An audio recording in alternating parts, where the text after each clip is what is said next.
மாநிலங்களவை தேர்தலுக்கான தேதி அறிவிக்கப்பட்டுள்ளது. இது தொடர்பாக மேலும் கருத்துக்களை பகிர்ந்து கொள்வதற்காக அரசியல் விமர்சகர் ரவீந்திரன் துரைசாமி நம்முடைய தொலைபேசி வாயிலாக இணைந்திருக்கிறார். சார் வணக்கம் சார். வணக்கம். இந்த மாநிலங்களவை தேர்தலில் திமுகவுக்கு 4 சீட், அதிமுகவுக்கு 2 சீட். இப்ப இரு கட்சிகளுக்கு ஏதேனும் நெருக்கடி ஏற்பட வாய்ப்புகள் இருக்கா? தேமுதிகவுக்கு இந்த தேர்தலில் சீட்டு கிடைக்க வாய்ப்பு இருக்கா? உங்களுடைய கருத்து சார். இந்த தேர்தலில் நெருக்கடி எந்த கட்சிக்கும் பெரிய அளவில் இல்லை. ஏன்னா போட்டி இருக்காது. 4 சீட்டு திமுக அணி வெற்றி பெறுவாங்க, 2 சீட்டு அதிமுக அணி வெற்றி பெறுவாங்க சூழ்நிலையில கண்டஸ்ட் இல்லாத ஒரு ராஜ்யசபா எலெக்ஷனா தான் இந்த ராஜ்யசபா எலெக்ஷன் இருக்கும்.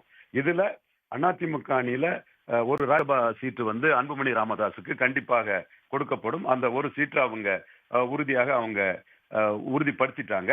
அடுத்தபடியாக இன்னொரு ராஜ்யசபா சீட்டு தேமுதிகவுக்கு கொடுப்பதற்கு அதிமுக அக்ரிமெண்டே எழுதி கொடுத்திருக்கிறாங்க. ஆனா அவங்கள பொறுத்த அளவுல அந்த ராஜ்யசபாவை கொடுத்து விட்டு தேமுதிகவுக்கு கொடுக்கக்கூடிய சட்டமன்ற இடங்கள் பாமகவுக்கு கொடுக்கக்கூடிய இடத்தை விட பாதி இடங்களை தான் அதிமுக கொடுப்பாங்க. குறிப்பா ஒரு சந்தர்ப்ப நிர்பந்தம் காரணமாக 2024 எடப்பாடி பழனிசாமியிடம் கூட்டணி அமைக்கிறதுக்கு யாருமே இல்லாத சூழ்நிலையில 2021 எடப்பாடி அவர்களால் துரத்தி விடப்பட்ட, இந்த வார்த்தையை சரியாக பயன்படுத்தலாம், பாமகவிற்காக துரத்தி விடப்பட்ட தேமுதிகவிற்கு 5 இடங்களை கொடுத்து அவர் கூட்டணி வைத்தார்.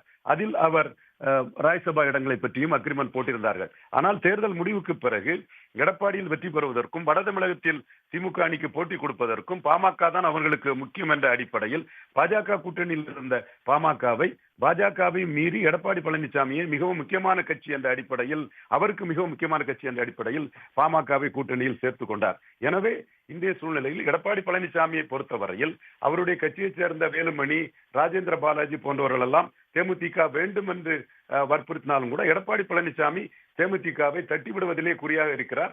அவர் பாஜகவை வற்புறுத்தினாலும் கூட தேமுதிகவை தட்டிவிடக்கூடிய வேலையிலும் அல்லது தேமுதிகவுக்கு மிக குறைந்த சீட்டு தான் என்று கூறி அவர்களை கலட்டிவிடக்கூடிய வேலையில் தான் 2021 ஈடுபட்டது போல் எடப்பாடி பழனிசாமி ஈடுபடுவார் என்றே தெரிகிறது. இப்பொழுது கூட பாஜகவினர் தான் அவர்களால் எதுவும் செய்ய முடியாது, பிராமிஸ் கொடுப்பாங்க, வெற்று பிராமிஸை தான் தேமுதிகவுக்கு கொடுத்து இந்தியாவில கொண்டு வரதற்கான முயற்சியில் ஈடுபட்டுக் கொண்டிருக்கிறார்கள். இதுதான் அதிமுக அணியில் உள்ள நிலைமை. அதிமுக அணியில் ராஜ்யசபாவுக்கு தம்பித்துறையும் ஒரு சீட்டை எதிர்பார்ப்பார். மூத்த தலைவர், டெல்லியில எடப்பாடிக்காக லாபி பண்றவரு, தன் கட்சிக்கு ஒரு சீட்டு வேணும் என்று கோகுல இந்திரா எதிர்பார்ப்பார். கோகுல இந்திரா அதை எதிர்பார்த்து கொண்டிருக்கக்கூடிய முக்கிய தலைவராக இருக்கிறார். கட்சிக்காரர்களுக்கும் ஒரு ராஜ்யசபா கொடுக்க வேண்டிய ஒரு நிர்பந்தம் எடப்பாடி பழனிசாமிக்கு இருக்கிறது. அந்த வகையில் எடப்பாடி பழனிசாமி ஒன்று கூட்டணி கட்சிக்கும், இன்னொன்று தன்னுடைய கட்சிக்காரர்களுக்கு என்ற அடிப்படையில், சமூக ரீதியாக கட்சிக்காரர்கள் என்ற அடிப்படையில் முடிவு செய்யலாம். திமுக அணியை பொறுத்தவரையில் அவர்கள் தேமுதிகவை தங்கள் பக்கம் கொண்டு வர விரும்புகிறார்கள். தங்கள் அணிக்கு கூடுதல் பலமாக இருக்கும். ஏற்கனவே 47 விழுக்காடு பலத்தோடு இருக்கும் அணியில் தேமுதிக அந்த அணியின் பலம் 50 விழுக்காடாக இருக்கும். அந்த அணிக்கு அது கூடுதல் வெற்றி வீதத்தை கொடுக்கும் என்ற அடிப்படையில் தேமுதிகவிற்கு திமுக அணியும் ஒரு ராஜ்யசபா இடம் கொடுப்பதற்கு தயங்க மாட்டார்கள். தேமுதிகவிற்கு ஒரு ராஜ்யசபா இடத்தையும் கொடுத்து திமுக தன் அணிக்குள் தேமுதிக கொண்டு வர முயற்சி பண்ணுவார்கள். பட் தேமுதிகவை பொறுத்தவரையில் திமுக அணியே அவங்களுக்கு வெற்றி வாய்ப்பு என்ற சூழ்நிலையிலும் தங்கள் ராஜ்யசபாவின் தாண்டி திமுக அணியில் கூடுதலாக சீட்டை எதிர்பார்த்துக் கொண்டு காத்திருக்கிறார்கள்.